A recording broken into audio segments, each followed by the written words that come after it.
حسبي ربي جل الله ما في قلبي غير الله نور محمد صلى الله لا إله إلا الله.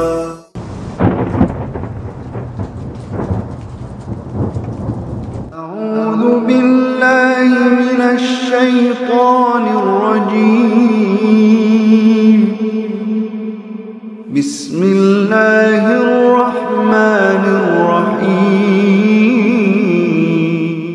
حدثنا عبد الرحمن بن مبارك حدثنا حماد بن زيد حدثنا أيوب ويونس عن الحسن عن الأحنف بن قيس قال ذهبت لأنصر هذا الرجل فلقيني أبو بكر فقال أين تريد؟ قلت أنصر هذا الرجل. قال ارجع فإني سمعت رسول الله صلى الله عليه وسلم يقول إذا التقى المسلمان بسيفهما فالقاتل والمقتول في النار. فقلت يا رسول الله هذا القاتل فما بال المقتول؟ قال إنه كان حريصا على قتل صاحبه.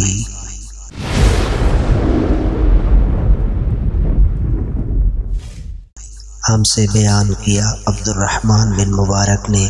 کہا ہم سے بیان کیا حماد بن زید نے کہا ہم سے بیان کیا ایوب اور یونس نے انہوں نے حسن سے انہوں نے احنف بن قیس سے کہا میں اس شخص علی رضی اللہ عنہ کی مدد کرنے کو چلا،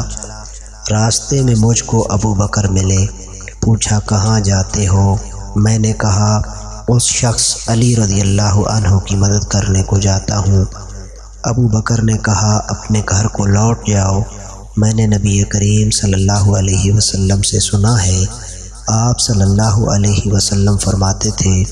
جب دو مسلمان اپنی اپنی تلواریں لے کر بھڑ جائیں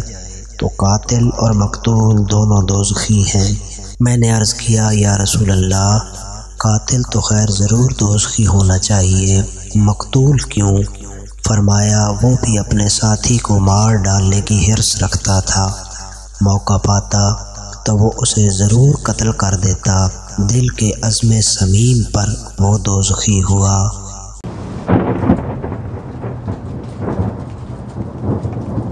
حدثنا ابو الولید قال حدثنا شعبہ قال وحدثني بشر بن خالد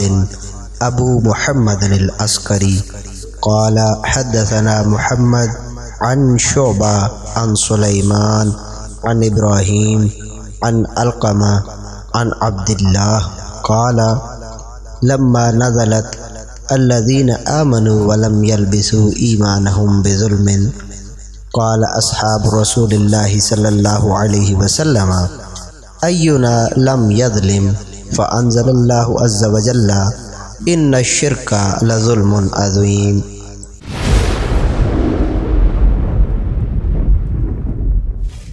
ابو الولید شعبہ بشر محمد شعبہ سلیمان ابراہیم علقمہ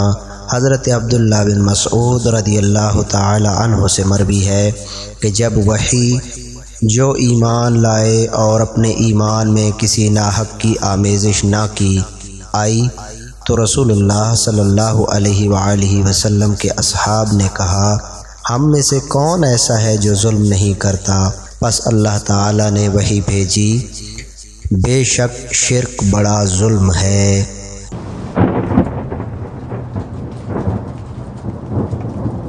حدثنا سلیمان ابو الربیع قال حدثنا اسماعیل بن جعفر قال حدثنا نافع بن مالک ابن ابی عامر ابو سہیل عن ابیہ عن ابی ہریرہ عن النبی صلی اللہ علیہ وسلم قال آیت المنافق ثلاث اذا حدث کذب وَإِذَا وَعَدَ أَخْلَفَ وَإِذَا اؤْتُمِنَ خَانَ۔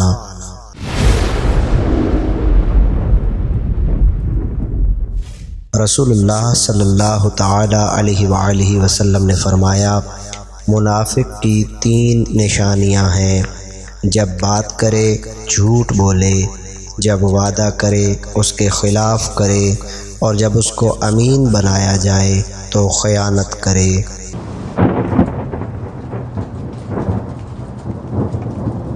حدثنا قبيصة بن عقبة قال حدثنا سفيان عن الأعمش عن عبد الله بن مرة عن مسروق عن عبد الله بن عمرو أن النبي صلى الله عليه وسلم قال: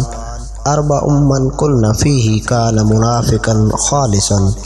ومن كانت فيه خصلة منهن كانت فيه خصلة من النفاق حتى يدعها: إذا أؤتمن خان، وإذا حدث كذب، وإذا عاهد غدر، وإذا خاصم فجر۔ تابعه شعبة عن الأعمش۔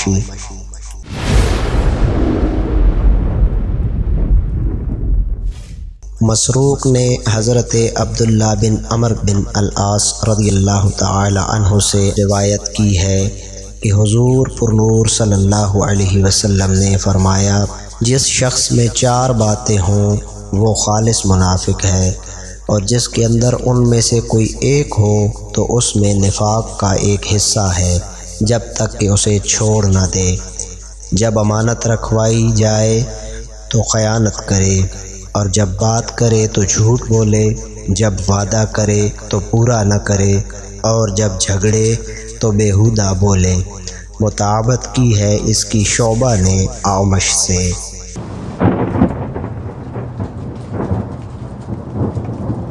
حدثنا ابو الیمان قال اخبرنا شعیب قال حدثنا ابو الزناد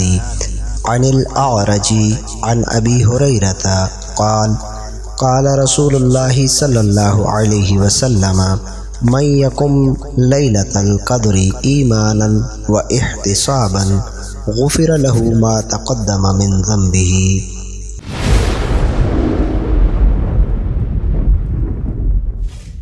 اعرج نے حضرت ابو ہریرہ رضی اللہ تعالی عنہ سے مروی کیا کہ حضور پرنور صلی اللہ علیہ وسلم نے فرمایا: جو حالت ایمان میں بنیت ثواب شب قدر میں قیام کرے اس کے پچھلے گناہ بخش دیے جاتے ہیں۔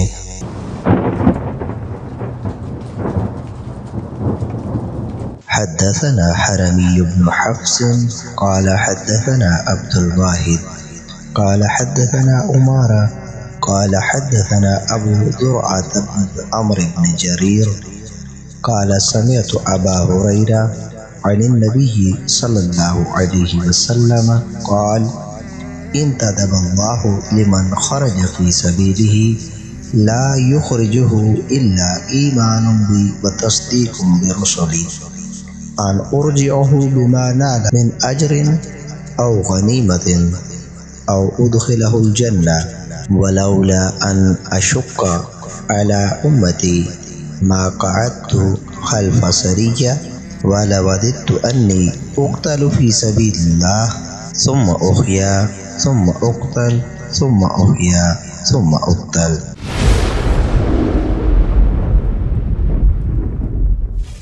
حضرت ابو ہریرہ رضی اللہ تعالی عنہ سے مروی ہے کہ حضور پرنور صلی اللہ علیہ وآلہ وسلم نے فرمایا: اللہ تعالی نے اپنے ذمہ کرم پر لیا ہے کہ جو میری راہ میں نکلے اور اسے نہ نکالے مگر مجھ پر ایمان رکھنا یا میرے رسول کی تصدیق کرنا، تو میں اسے اجر یا بدلے میں مال غنیمت کے ساتھ واپس لوٹاؤں یا جنت میں داخل کر دوں۔ اگر میری امت پر شاک نہ گزرتا تو میں مجاہدوں کے کسی لشکر میں شامل ہونے سے نہ رکتا، کیونکہ مجھے یہ پسند ہے کہ اللہ کی راہ میں شہید کیا جاؤں، پھر مجھے زندہ کیا جائے، پھر شہید کیا جاؤں، پھر مجھے زندہ کیا جائے، پھر شہید کیا جاؤں۔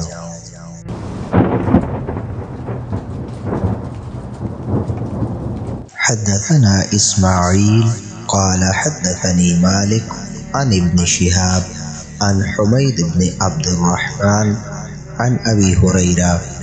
ان رسول اللہ صلی اللہ علیہ وسلم قال من قام رمضان ایمانا واحتسابا غفر له ما تقدم من ذنبه۔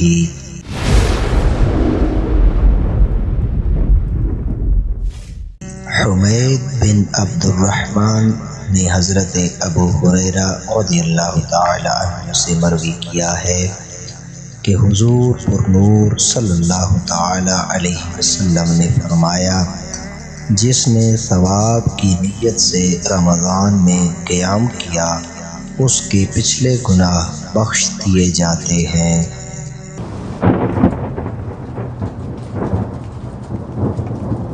حدثنا محمد بن سلام قال اخبرنا محمد بن فضيل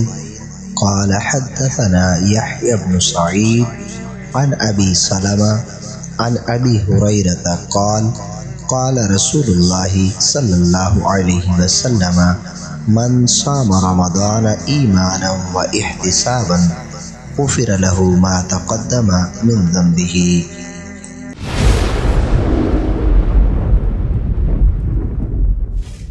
ابو سلمہ حضرت ابو ہریرہ رضی اللہ تعالی عنہ سے مروی کرتے ہیں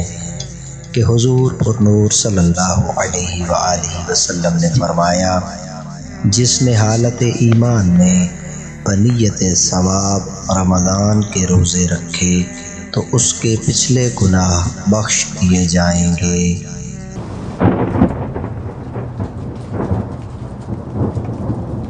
حدثنا عبد السلام بن مطهر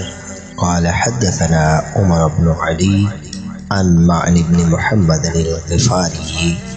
عن سعيد بن أبي سعيد المقبوري عن أبي هريرة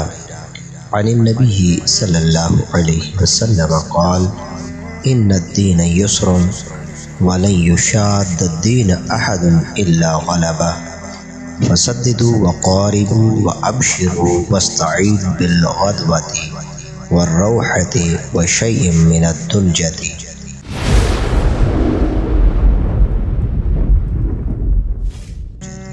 سعید بن ابو سعید مقبری حضرت ابو ہریرہ رضی اللہ تعالی عنہ سے راوی ہیں، حضور پر نور صلی اللہ تعالی علیہ وآلہ وسلم نے فرمایا، بے شک دین سہل ہے اور جو اسے سخت بنائے گا تو یہ اس پر غالب آ جائے گا، بس تم سیدھے رہو، اعتدال رکھو اور خوشی حاصل کرو، نیز صبح و شام کی عبادات اور صدقہ و خیرات سے مدد حاصل کرو۔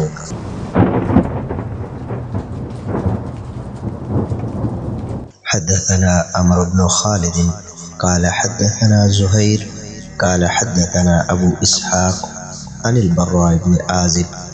أن النبي صلى الله عليه وسلم كان أول ما قدم المدينة نزل على أجداده أو قال أخواله من الأنصار، وأنه صلى قبل بيت المقدس 16 شهرا أو 17 شهرا، وكان يعجبه أن تكون قبلته قبل البيت، وأنه صلى أول صلاة صلاها صلاة العصر وصلى معه قوم، فخرج رجل ممن صلى معه فمر على أهل مسجد وهم راكعون فقال أشهد بالله لقد صليت مع رسول الله صلى الله عليه وسلم قبل مكة فداروا كما هم قبل البيت، وكانت اليهود قد أعجبهم إذ كان يصلي قبل بيت المقدس، وأهل الكتاب فلما ولى وجهه قبل البيت أنكروا ذلك۔ قال زهير حدثنا أبو إسحاق عن البراء في حديثه هذا أنه مات على القبلة قبل أن تحول رجال وقتلوا فلم ندر ما نقول فيهم، فأنزل الله تعالى وما كان الله ليضيع ایمانکم۔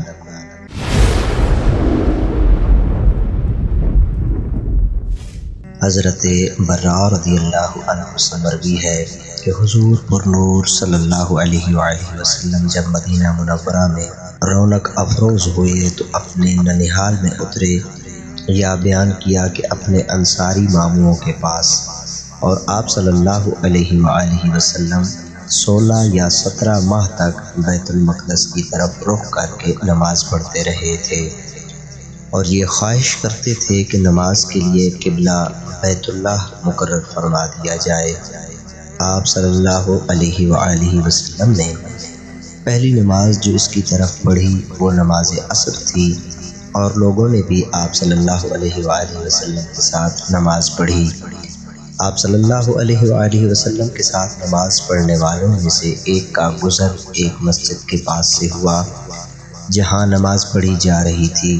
اس شخص نے کہا کہ میں اللہ کو گواہ بنا کر کہتا ہوں کہ میں نے رسول اللہ صلی اللہ علیہ وآلہ وسلم کے ساتھ مکہ مکرمہ کی طرف منہ کر کے نماز پڑھی ہے۔ پس وہ لوگ اسی حالت میں بیت اللہ کی طرف پھر گئے،